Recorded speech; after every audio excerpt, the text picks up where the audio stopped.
बहुत से तालिब इल्म और नौजवान पूछते हैं कि क्या वजह है एक वक्त में आज़ाद होने वाले दोनों मुल्क यानी भारत और पाकिस्तान कौम साजी और मजबूत रियासत के अमल में पाकिस्तान कुछ पीछे दिखाई देता है।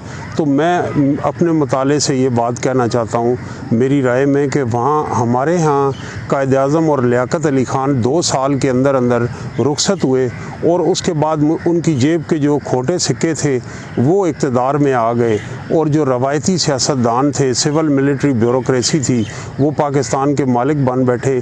जबकि भारत के अगर हम मुवाज़ना करें तो वहाँ गांधी जी का कत्ल हुआ, लेकिन वहाँ मौलाना अबुल कलाम आज़ाद, पटेल और मौलाना जवाहरलाल नेहरू, इन शख्सियात ने एक सिमत दी भारत को।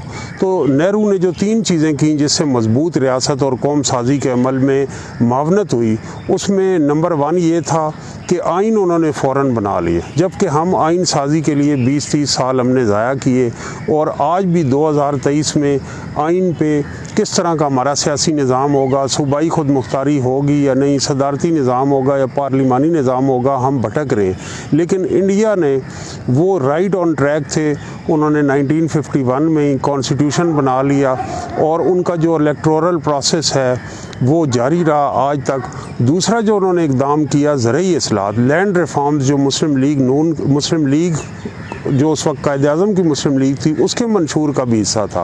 उन्होंने इस हद मलकियत ज़मीन यानी ये रियासत मुकर्रर करती है कि इससे ज़्यादा जिससे की ज़मीन होगी उसको हम अपनी तहवील में ले लेंगे और गरीबों में तकसीम करेंगे। इस अमल से वहाँ जागीरदारों की ताकत में भी कमी हुई और मिडिल क्लास का एक राइज भी हुआ, रियासत भी मजबूत हुई।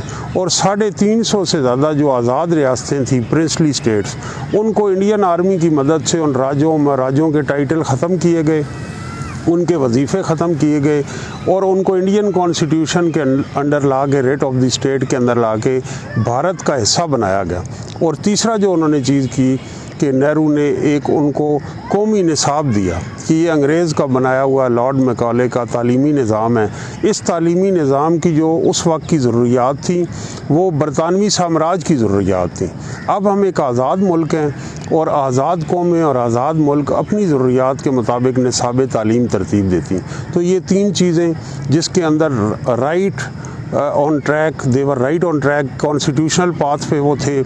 उन्होंने आइन बनाया, उन्होंने लैंड रिफॉर्म्स की और उन्होंने कौमी ज़रूरियात के तहत एक निसाब तालीम दिया।